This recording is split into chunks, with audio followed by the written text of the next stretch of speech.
everyone, welcome to Cabin Fever Crochet. I'm Helene. Thank you so much for being here today for my little demo on how I work the foundation double crochet, which is a stitch that builds your chain and your double crochet in one. This is what I use most often in my projects. It gives a really nice stretchy base and very clean edge. It does take a little longer to make, but again it builds your two stitches into one. Alright, so to begin, start with a slip knot however you make yours. Leave enough to weave in your ends and for joining your two sides together. Alright, I'm going to show you the traditional method. In fact, I think I will do that in a different yarn just so we can compare side by side. How about that? Alright, so slip knot, and it's up to you which you prefer, which method, and that might vary depending on the project. The traditional way to begin your foundation double crochet is chaining 3, and then you yarn over as if you're going to work a double crochet, and you insert your hook into the very first chain. You yarn over, pull up a loop, and no matter which method, always bring those loops up nice and tall to the height of the other chains on your hook, to that of a double crochet. Alright, you have 3 loops on your hook, yarn over, pull through the first, and there you have created your first chain. You can see the front and the back loop. Right? Now you just complete your double crochet as always. Yarn over, pull through 2, yarn over, pull through 2.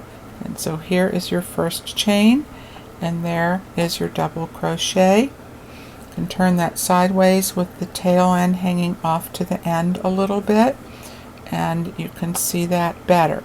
It is also individual preference, and depending on what the pattern calls for, whether the beginning 3 chains do or do not count as your first beginning stitch. So in this case, 3 chains would equal a double crochet. And now I'm going to show you my modified version of how I work this, which works out better for me and in my projects. Okay, so set that aside for just a minute.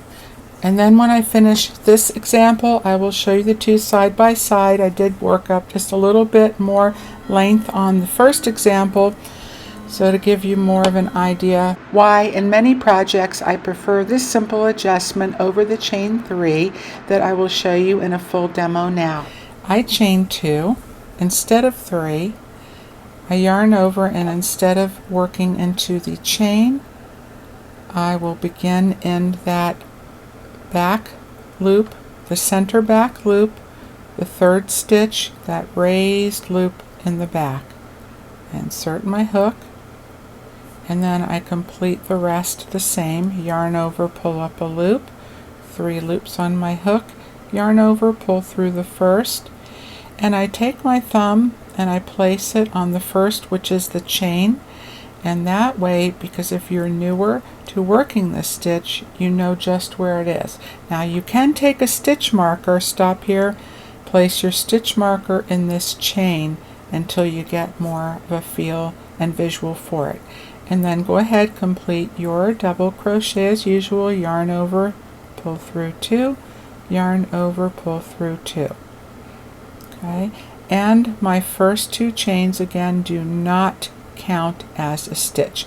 That way the top of the first stitch that I work into is a nice full stitch, and always depending on the project, these first 2 chains will either fill in the gap, they will blend in with your other stitches on your next row or round, or if you're doing post stitches, they will naturally tend to work their way to the back. So again, now here's my first chain, and this is the double crochet. Now you can turn your work to the side a little bit. Now we're going to yarn over, insert into both the front and back loops of that first chain, yarn over and pull up a loop, and repeat the process. Yarn over, pull through the first, and there is another chain made.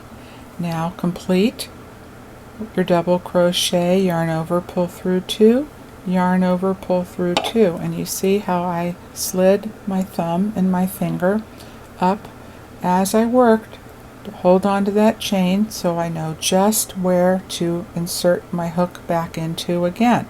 So go back into the next chain through both loops, yarn over, pull up your next loop, yarn over, pull through the first, there's another chain, and then finish your double crochet. And the more you work, you can see it's becoming a little more defined now. So your chain will always be on the bottom, your stitches, the top of your stitches on top, and on the right side, the work facing you. Okay, so both loops of the chain, pull up a loop, yarn over, pull through the first, another chain, finish your double crochet. And this is what you repeat over and over again. Alright, and that is all there is to the foundation double crochet. Now I'm going to work a few more off camera and show you the differences compared to the original version, and then I will show you, if you are working in the round, how to join. And once you've worked this in a project, practice it enough, it just becomes second nature, like any other crochet stitch that you do. Kind of like riding a bike.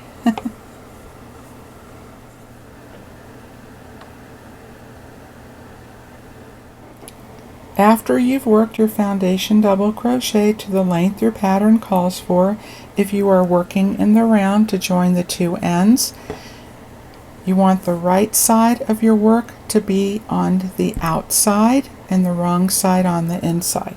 So first, take your working end that's attached to your hook, put that out of the way to make sure it's on the outside of the circle we're going to create.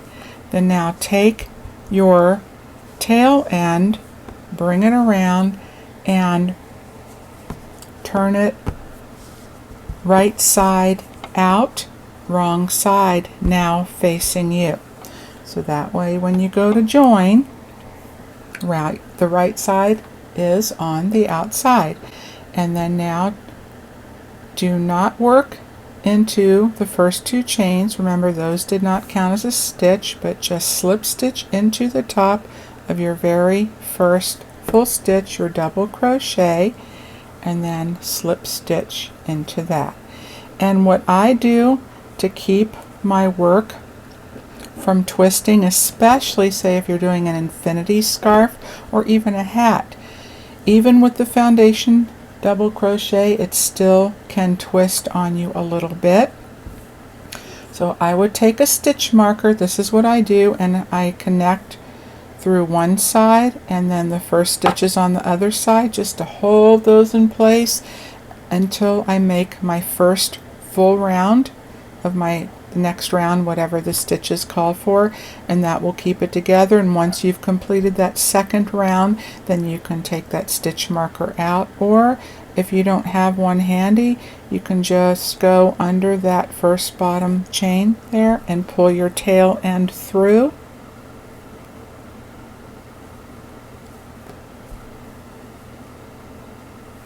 And then just do one little yarn over to temporarily lock that in. You can cinch that down, let that hang out there, but sometimes it can come out, you know, if your yarn is slippery, but at least you have it anchored for your first round. So you can see what a smooth join that makes, and I haven't even sewn the ends in, which I will show you how I do that.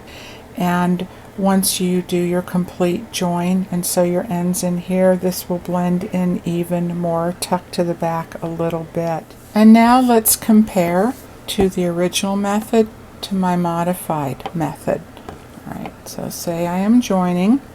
That extra chain does create more bulk, is more visible to me. It causes the chain to just lean over a little bit. Doesn't blend as well. And then, because of the extra height at the top, that may wind up creating a bit of a gap space on your next round. And with one chain less of the chain 2, it really does make a difference. Okay.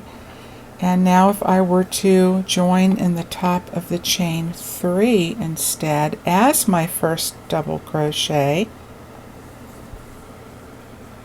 slip stitch to join, but you see it does not look like a full stitch, and there's gaps in the work. Again, compared to the chain 2. You see the difference there? These gap spaces, because they're chains. And even when not working in the round, if you're working on the end, that's going to depend on the project and what your ends are going to be like, if you are going to add a border or not to them. If you're working a border, again, it gives you a full stitch to work into and more substance to anchor that stitch to your edge. But other stitches, the chain 2 is going to add some thickness to that edge, so it may not work. But it does give you another option, different things you can do for different projects. I'll show you how I join the bottom. I skip the chain 2, insert my hook into the next stitch to bring them together. And then I'm going to go back in the opposite direction, skipping the chain 2 and working over into my first stitch there. Okay, that brings the 2 together. It's going to push those chain 2s to the back a little bit. I'll go back to the left, back into that first stitch to the left through both loops, draw that in a little bit more, and then I go back one more time through this way.